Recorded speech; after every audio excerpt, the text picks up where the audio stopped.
안녕하세요. 라인강 두 번째 시간입니다. 2022년 독일 연방 수문학 연구소는 라인강 중상류의 수위가 32cm가량 낮아졌다고 발표했습니다. 라인강에서 수운이 가능하려면 최소 수위가 40cm 정도가 되어야 가능합니다. 라인강의 화물 요금도 톤당 20유로 약 26,000원에서 110유로 약 147,000원으로 인상되었습니다. 신용평가기관 무디스는 라인강 상류에 생산시설이 있는 기업들이 지불할 비용이 늘고 생산량 감소도 이어질 수 있는 사항이라고 발표했습니다. 로이터 통신은 석유 메이저인 셀이 이 메일 성명을 통해 라인강 수위가 낮아져서 라인강 유역에 위치한 공장의 생산량을 줄였다고 발표했습니다.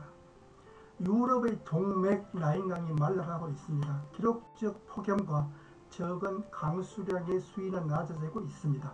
이로 인해 배를 통한 유럽의 수운 물류가 마비될 위기라고 영국 일간 가디언지가 보도했습니다. 독일 연방수문학연구소가 독일 남서부 카우프에서 측정한 라인강 유수심 기준점은 36cm로 한 달 전보다 54cm가 낮아졌습니다. 라인강 수심 기준점이 며칠 내로 30cm 미만으로 낮아질 것으로 전망하기도 하였습니다. 라인강은 유럽 최대 화학기업 독일 바스퍼, 철강업체 티센크루프 등의 화물 운송로입니다. 독일 내륙 수상 운송의 80%, 석탄, 석유 등 운송의 30%가 라인강에서 이루어집니다. 라인강을 통해 연간 800억 달러, 우리 돈으로 약 104조 원의 비용을 절약하고 있었습니다. 독일 화물업계는 운송 물량을 기존의 50% 수준으로 줄였습니다.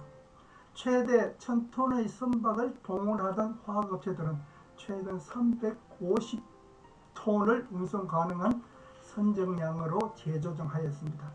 라인강을 통해 서비스 바젤까지 경유를 운송하는 비용은 톤당 25유로에서 267유로로 10배 인상되었습니다. 도이체방크는 독일의 국내 총생산 증가율을 1.2% 정도로 예상했는데 라인강 수위 하락이 계속되면 1% 아래로 내려갈 수 있다고 발표하기도 했습니다. 가디언은 라인강의 바지선 운송이 완전히 중단되면 유럽 경제 전반에 타격이 있을 것이다.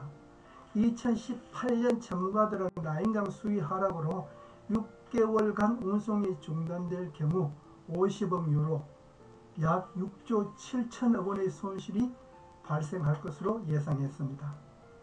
유럽연합 산하연구센터 유럽 가뭄 관측소는 영국과 EU 27개국의 60%가 가뭄 피해를 겪고 있다고 발표했습니다. 영국 일간 가디언은 프랑스, 독일, 이탈리아, 세르비아 등 유럽 전역의 하천에 이상 기류와 징후가 관측되고 있다면서 500년 만에 역사상 최악의 가뭄이 발생할 수 있다고 강하게 경고했습니다.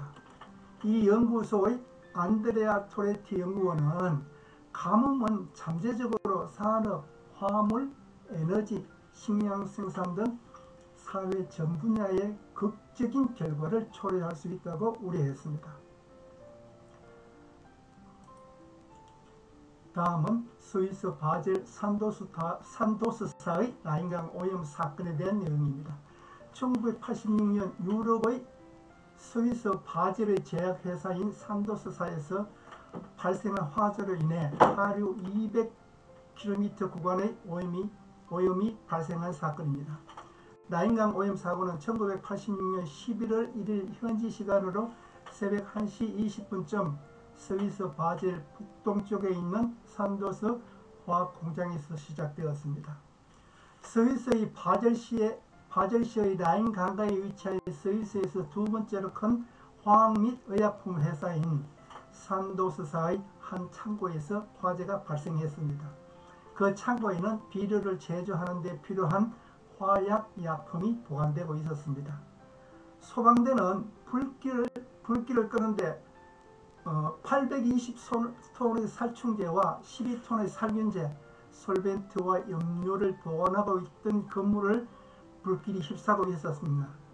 이에 폭발성이 강한 물질이 옆의 창고로 번지는 것을 막기 위하여 소방대는 수십만 게럴의 물을 불타고 있는 건물에 퍼부어서 불길을 잡았습니다. 그러나 이 과정에서 막대한 양의 살충제와 살균제가 나인강으로 흘러 들어갔습니다.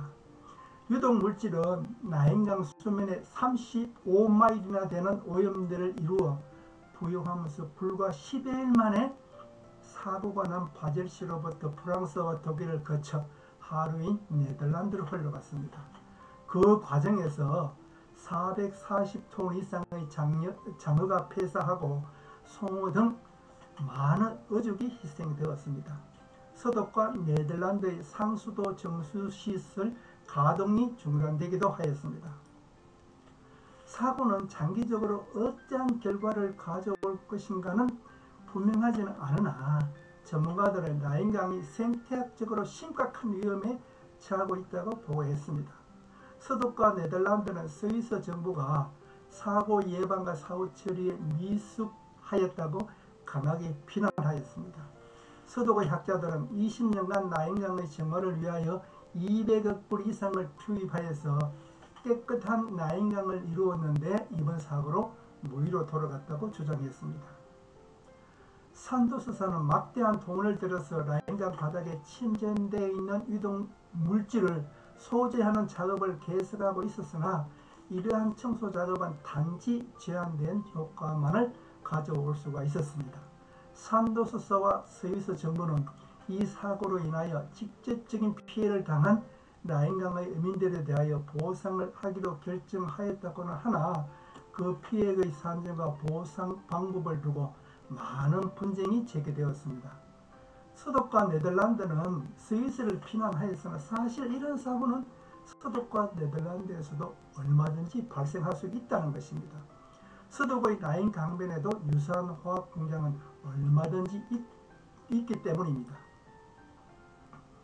독일 연방정부의 수자원과 최고 담당자인 웬텐브루크 해겔 박사는 산도스 화재 이후 변화 수자원 관리 정책이 첫째는 공업과 농축 산업에서 발생하는 오염물질이 자연에 유입되는 것을 철저히 방지하자는 것입니다. 둘째는 자연 생태를 복원하는 것에 중점을 두고 있다는 것입니다. 그래서 건물 허가제와 사용자 부담 제도를 정착시켰습니다. 독일 정부가 추구하는 자연 생태에 대한 보충 설명을 요구하는 질문에 웬텐브루크 박사는 인공적으로 자연을 만들거나 지배하는 것이 아니라 자연 그대로의 생태 환경 조건으로 돌아가자는 것입니다. 웬텐바르그 박사는 어떻게 자연을 거스르지 않고 자연 그대로의 상태에서 인간에게 필요한 식수를 확보하고 물류 운송, 전력 생산 등을 할 수 있는가 하는 방법을 모색하는 것이 독일 수자원의 정책이라고 했습니다. 많은 배들이 물자 수송을 위해 나인강을 오가고 있지만 나인강 전역의 연어와 물고기들이 아무런 어려움 없이 헤엄칠 수 있도록 하는 것이 목표다. 벌써 나인강의 몇몇 구간에는 언어가 발견되었다는 보고도 있다고 합니다. 오늘 강의 여기서 마치고 다음 시간은 나인강의 협력을 위한 노력에 대한 내용입니다. 감사합니다.